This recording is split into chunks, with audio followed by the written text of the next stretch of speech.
परिवहन विभाग के मंत्री श्री दयाशंकर सिंह जी,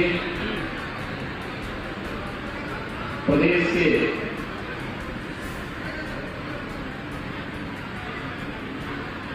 पर्यटन विभाग के मंत्री श्री दयाशंकर मिश्रा दयालु जी, कारागार विभाग के राज्य मंत्री श्री सुरेश राही जी, आपके लोकप्रिय सांसद श्री दिनेश लाल यादव मेरोवा जी, विधान परिषद के माननीय सदस्यगण श्री यशवंत सिंह जी, श्री विजय बहादुर पाठक जी, श्री विक्रांत सिंह बेसो जी, पूर्वांचल विकास बोर्ड के उपाध्यक्ष श्री नरेंद्र सिंह जी, पूर्व सांसद और भारतीय जनता पार्टी की प्रदेश की उपाध्यक्ष श्रीमती नीलम सोनकर जी, पूर्व विधायक श्रीमती वंदना सिंह जी, भारतीय जनता पार्टी के जिला के अध्यक्ष श्री ऋषिकांत जी, प्रदेश मंत्री श्रीमती शकुंतला चौहान जी, जिलाध्यक्ष ध्रुव सिंह जी, अखिलेश मिश्रा जी, माननीय विधायक श्री रामविलास चौहान जी और आज के इस कार्यक्रम में उपस्थित भारतीय जनता पार्टी के सभी पदाधिकारी, भारी संख्या में आज यहां पर उपस्थित आजमगढ़ से जुड़े हुए मेरे सभी भाइयों बहनों, मैं ऋषि मुनियों, क्रांतिकारियों और साहित्यकारों की इस पावन भूमि को कोटि कोटि नमन करते हुए आजमगढ़ वासियों का हृदय से आभार व्यक्त करने के लिए आया हूं कि आप सबने अभी हाल ही में संपन्न हुए उपचुनाव में लोकसभा की सीट पर भारतीय जनता पार्टी के प्रत्याशी और लोकप्रिय भोजपुरी अभिनेता श्री दिनेश लाल यादव जी को यहां से विजयी बना करके देश की सर्वोच्च पंचायत में भेजा है। इससे आजमगढ़ की पहचान बदली है, आजमगढ़ के बारे में लोगों की अच्छी धारणा बनी है और इससे उत्तर प्रदेश का मान भी बढ़ा है। और इसलिए आप सबका हृदय से अभिनंदन करते हुए मैं धन्यवाद देने के लिए आज आजमगढ़ में आया हूं। और स्वाभाविक रूप से जब हम लोग आए हैं तो जो आपने एक ऋण हम पर वोट के रूप में लगा दिया है, इस ऋण से पूर्ण होने के लिए विकास की कुछ परियोजनाओं का शिलान्यास भी और कुछ का उद्घाटन भी करने का तो यहाँ कार्यक्रम हो ही रहा है, लेकिन कुछ नए और भी प्रोजेक्ट आजमगढ़ के लिए बनेंगे। इस दृष्टि से आज विशेष रूप से मैं यहाँ पर आया हूँ। आपके लोकप्रिय सांसद भी हैं, हमारे विधान परिषद के 3 माननीय सदस्य भी हैं, प्रभारी मंत्रीगण हैं, 3 प्रभारी मंत्री इस मंडल के लिए, इस महीने के लिए यहाँ पर विकास की योजनाओं को गति देने के लिए आए हैं। और साथ साथ इसी मंडल के ही मंत्री श्री दयाशंकर सिंह जी, जिन्होंने लोकसभा चुनाव के दौरान यहाँ कैंप किया था, वे भी इस अवसर पर उपस्थित हुए हैं। भाइयों बहनों, आज यहाँ पर 50 विकास की परियोजनाओं का लोकार्पण और शिलान्यास हो रहा है, जिसमें 145 करोड़ 10 लाख रुपए से अधिक की राशि खर्च हुई है या हो रही है।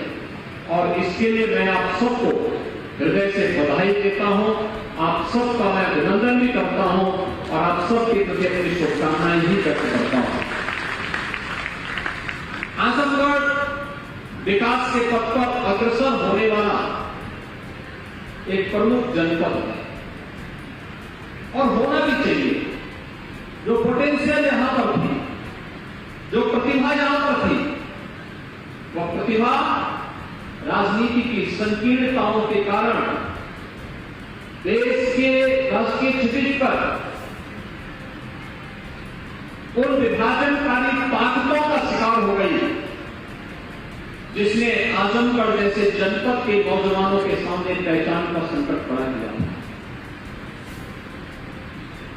याद करिए, आज से 5 वर्ष पहले जब आजमगढ़ का नौजवान आजमगढ़ के बाहर कहीं जाता था, उसके सामने अपनी पहचान को छुपाने के लिए मजबूर होना पड़ता था। कारण था क्योंकि अगर वह बोलता था कि मैं आजमगढ़ से आया हूं, तो भाइयों बहनों, आजमगढ़ के नाम पर उसे होटल में रूम नहीं मिलता था, धर्मशाला में कोई ठहरने के लिए अनुमति नहीं देता था, और कोई अपने मोहल्ले में किराए पर भी नहीं रहने देता था। क्या बीती होगी जो नौजवान इस दौरान आजमगढ़ से बाहर रोजी रोजगार के लिए निकला होगा। लेकिन आपने इस धारणा को बदलने के लिए जो प्रधानमंत्री मोदी जी ने एक भारत श्रेष्ठ भारत के अभियान को आगे बढ़ाने का कार्यक्रम किया, उत्तर प्रदेश के अंदर भारतीय जनता पार्टी की जो सरकार 2017 में बनी, तो सरकार बनने के बाद जो अनेक प्रकार के कार्यक्रम हम लोगों ने प्रदेश के लिए तय किए थे। आजमगढ़ के अंदर भले ही हमारा विधायक न बना हो, भले ही हमारे सांसद न जीते हो, हमने लोकसभा चुनाव में भी आजमगढ़ की भी और लालगंज की भी सीट हम लोग हारे थे, लेकिन हमने आजमगढ़ के विकास को अवरुद्ध नहीं होने दिया। पूर्वांचल एक्सप्रेस वे प्रधानमंत्री मोदी जी ने इसी आजमगढ़ में आकर के जुलाई 2018 में उसका शिलान्यास किया था। आज पूर्वांचल एक्सप्रेस वे ने आजमगढ़ के विकास को एक नई गति दे दी है। अब यहां से लखनऊ जाना हो, भाइयों बहनों, मात्र 2 घंटे में आप लखनऊ पहुंच सकते हैं। आपको दिल्ली जाना हो तो पूर्वांचल एक्सप्रेस वे से लखनऊ, आगरा एक्सप्रेस वे और यमुना एक्सप्रेस वे पकड़ करके मात्र 7 घंटे में आप दिल्ली पहुंच सकते हैं। क्या कोई कल्पना करता था कि ये होगा? आजमगढ़ की जो वर्षों से मांग थी कि आजमगढ़ में एक विश्वविद्यालय स्थापित होना चाहिए, कहने के लिए बहुत सारे लोग आजमगढ़ में आए, लेकिन विश्वविद्यालय भी डबल की सरकार ने आजमगढ़ को दिया। और भाइयों बहनों, आजमगढ़ में महाराज सुहेलदेव के नाम पर विश्वविद्यालय का निर्माण कार्य भी आज युद्ध स्तर पर चल रहा है।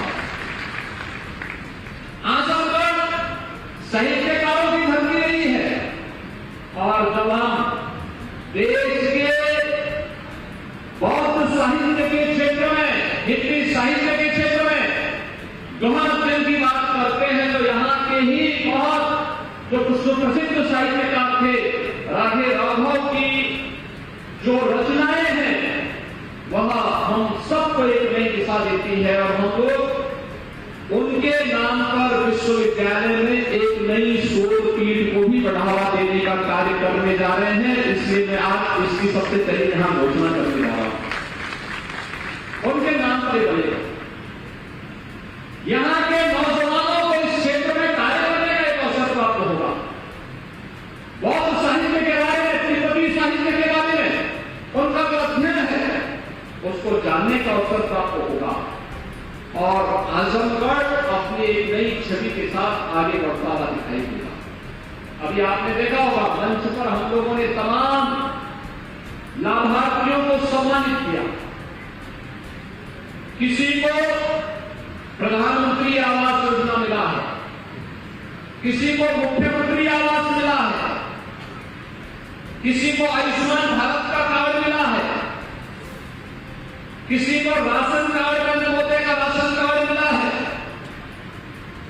किसी को रोजगार के लिए मत्स्य संपदा योजना के अंतर्गत रोजगार करने के लिए अवसर प्राप्त हुआ है, किसी ने किसी महिला स्वयंसेवी समूह को रिवॉल्विंग फंड उपलब्ध कराया जाता है, और किसी को स्वयं के रोजगार के लिए भी एक अच्छी खासी धनराशि आज यहां पर उपलब्ध करवाई गई। यानी जितने कार्य हैं विकास की परियोजनाओं को लोकार्पण शिलान्यास भले हम कर रहे होंगे यहां पर, और अभी तो मैं कहूंगा निरोवा जी को भी और अपने तीनों एमएलसी को भी कि यहां के जिला प्रशासन के साथ बैठ करके डिस्ट्रिक्ट लेवल बैंकर्स कमेटी की बैठक को आयोजित करिए। उत्तर प्रदेश के व्यवसायिक शिक्षा और कौशल विकास विभाग के साथ बैठक करिए और एक भारी रोजगार मेले का आयोजन आजमगढ़ के अंदर किया जाए, जिससे यहाँ के नौजवानों को आजमगढ़ के अंदर ही नौकरी की संभावनाओं के लिए नियुक्ति पत्र यहीं से जारी हो सके। मैं गोरखपुर में था, गोरखपुर में था, 136 कंपनियां कल गोरखपुर में आई थी और 136 कंपनियां जो गोरखपुर में आई थी उन 136 कंपनियों में इसमें फार्मेसी की भी थी, पैरामेडिकल की भी थी, नर्सिंग की भी थी और अलग अलग उसमें थी। मारुति सुजुकी ने भी वहां पे, रिलायंस जियो ने भी वहां पर अपना कैंप लगाया था और एक दिन में गोरखपुर के अंदर, अकेले गोरखपुर महानगर में कल 5000 नौजवानों को नियुक्ति पत्र वहां पर देने का काम हुआ है। हम लोगों ने विगत 5 वर्ष के दौरान 5 लाख नौजवानों को सरकारी नौकरी दी। आज सरकारी नौकरी की जब बात होती है तो भाइयों बहनों, कोई किसी के साथ भेदभाव नहीं कर सकता। आज हमारे उत्तर प्रदेश के नौजवानों के साथ कोई भेदभाव नहीं कर सकता। नौजवान को उसकी योग्यता के अनुरूप नौकरी देना ये सरकार का कार्य है, सरकार ने किया।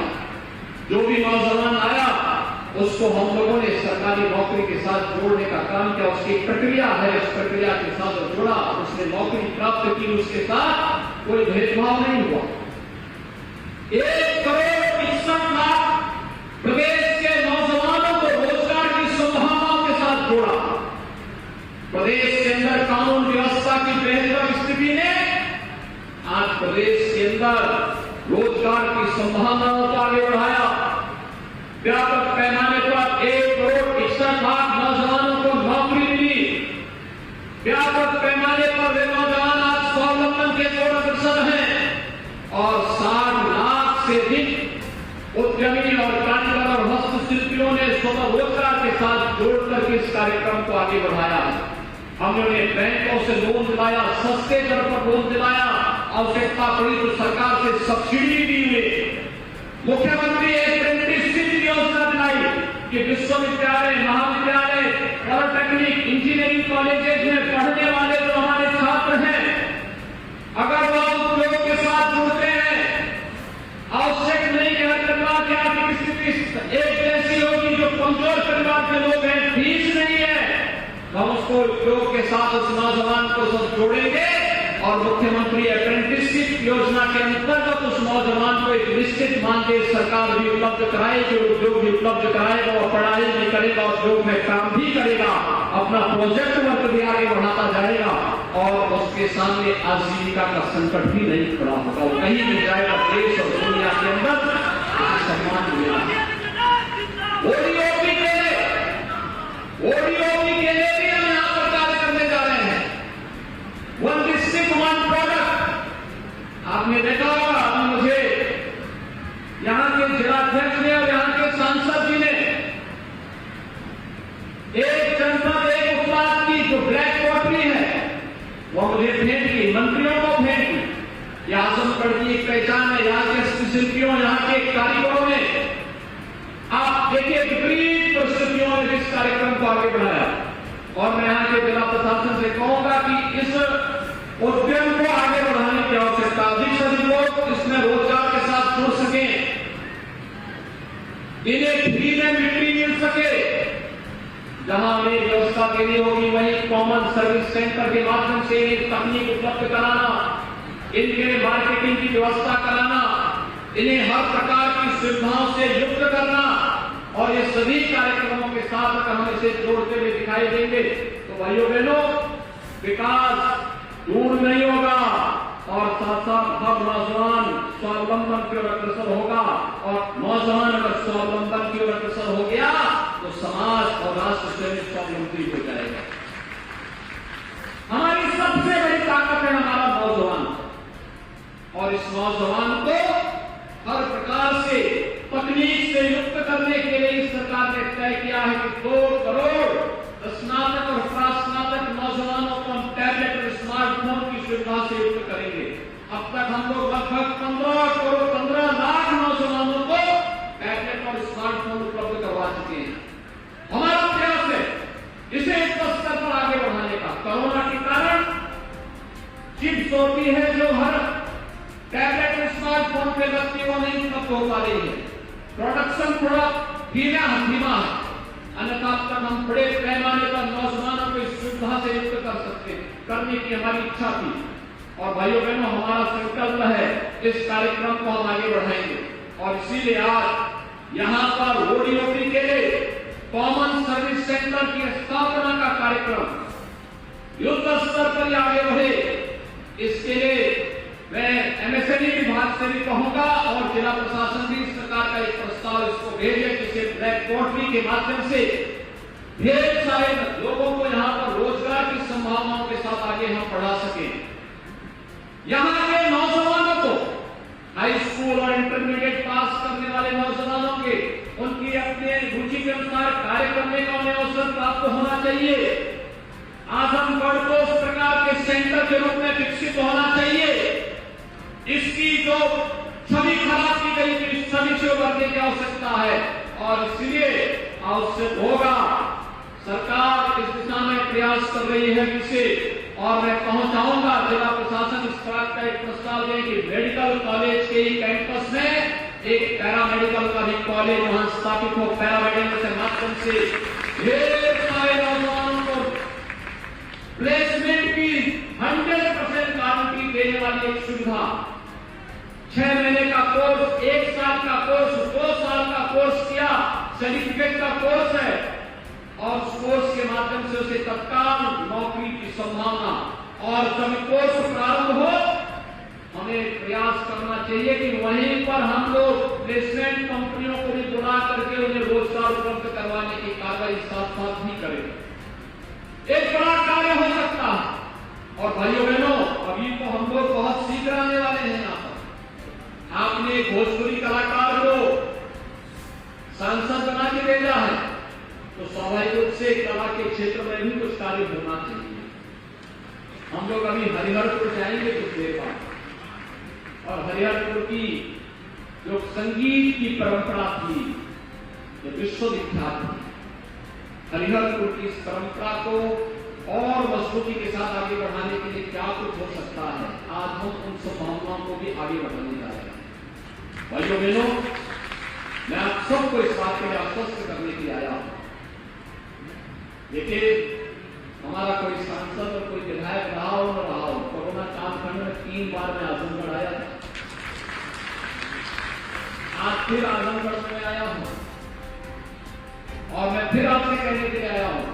मैं जब मुख्यमंत्री नहीं था तब भी मैं आता था, एक सांसद गोरखपुर का था, लेकिन आजमगढ़ में वैसे धड़ल्ले के साथ आता था। और आज फिर मैं आपके पास आया हूं आपसे कहने के लिए कि आज पूर्वांचल एक्सप्रेस वे यहाँ के विकास की एक बैकबोन बनने जा रही है। गोरखपुर लिंक एक्सप्रेस वे काफी लगभग 18 से 20 किलोमीटर का दायरा वो आजमगढ़ जनपद में तय करती है। पूर्वांचल एक्सप्रेस वे लगभग 83 किलोमीटर आजमगढ़ जनपद में तय करती है। यानी ये सभी चीजें इस बात को बताती हैं कि विकास इन परियोजनाओं को आगे बढ़ाने से ही हम सबके जीवन में परिवर्तन आएगा।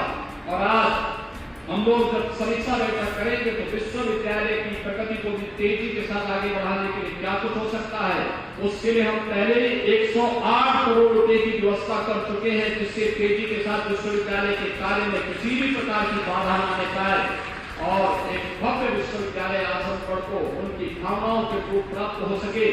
इस विश्वास के साथ आज यहाँ पर विकास की ढेर सारी योजनाएं आपको प्राप्त हो रही है और विकास की ढेर सारी योजनाएं के प्रस्ताव यहाँ के माननीय सांसद जी ने, यहाँ के विधान परिषद सदस्यों ने मुझे उपलब्ध कराए हैं। इन सबको हम तेजी के साथ आगे बढ़ाएंगे। इस विश्वास के साथ भाइयों बहनों, मैं आप सबको आज के इस अवसर पर हृदय से बधाई देता हूँ, आपको चुनाव जिताने के लिए हृदय से धन्यवाद देता हूँ और आप सबसे आह्वान करता हूँ। यह देश आजादी का अमृत महोत्सव मना रहा है। आजादी का अमृत महोत्सव का मतलब हम सब सौभाग्यशाली हैं कि देश की आजादी के अमृत महोत्सव के साथ हम सब 75 वर्ष की इस महोत्सव के साथ हमें जुड़ने का सौभाग्य प्राप्त हो रहा है और 75 वर्ष के सौभाग्य के साथ हम जुड़ रहे हैं। एक प्रधानमंत्री मोदी जी ने देश के लिए कुछ संकल्प दिया। 13 अगस्त से 15 अगस्त के बीच हर घर तिरंगा का कार्यक्रम होना चाहिए। हर घर में तिरंगा लहराना चाहिए। लहराएगा ना तिरंगा? हर घर में हर घर तिरंगा लहराएंगे। सभी लोग सहमत हैं? दोनों हाथ लगा के बोलेंगे मेरे साथ, दोनों हाथ लगा के, भारत माता की। तो 13 से 15 अगस्त के बीच हर घर में तिरंगा लहराना चाहिए। लहराएगा ना?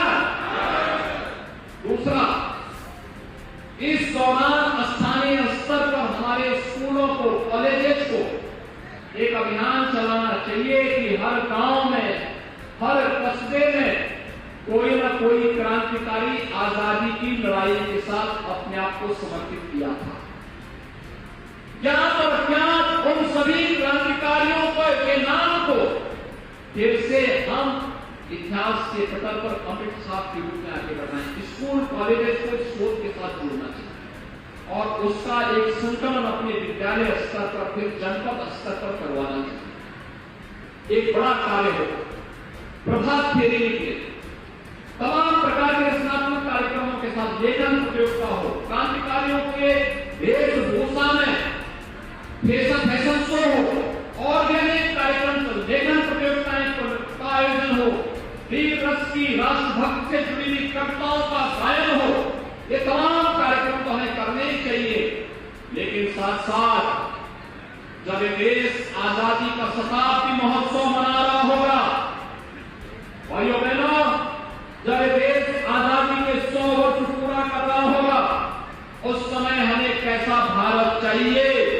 देश की आजादी के शताब्दी महोत्सव के लिए हम सबको अपने आप को तैयार करना होगा और यह तब हो सकता है जब हर भारतवासी अपनी जिम्मेदारियों का निर्वहन करते हुए, अपने कर्तव्यों का निर्वहन करते हुए पूरी ईमानदारी के साथ एक संकल्प ले ले कि मुझे स्वयं के लिए, अपने गांव के लिए, अपने नगर के लिए, अपने विकास खंड के लिए, अपने जनपद के लिए और अपने प्रदेश और अपने देश के लिए कार्य करना है और उसे महानता की ओर अग्रसर करना है, तो भारत को दुनिया की सबसे बड़ी ताकत बनने से कोई भी नहीं रोक सकता है और हमें भारत को दुनिया की सबसे बड़ी ताकत के रूप में स्थापित करने के प्रधानमंत्री मोदी जी के संकल्प के साथ जुड़ना होगा और इस संकल्प के साथ जुड़ने का आह्वान सबसे करते हुए मैं आप सबको अभी से रक्षाबंधन, स्वतंत्रता दिवस के अमृत महोत्सव कार्यक्रम की और फिर इसके बाद जन्माष्टमी का भी आयोजन आ रहा है। इन सभी आयोजनों की हृदय से बधाई देता हूं, अपनी शुभकामनाएं देता हूं और पूरे आजमगढ़ वासियों का श्री दिनेश लाल यादव निरोवा जी को आजमगढ़ लोकसभा सीट की प्रतिष्ठित सीट पर विजयी बनाने के लिए हृदय से धन्यवाद देते हुए आप सबका आभार व्यक्त करता हूं। बहुत बहुत धन्यवाद। जय हिंद। भारत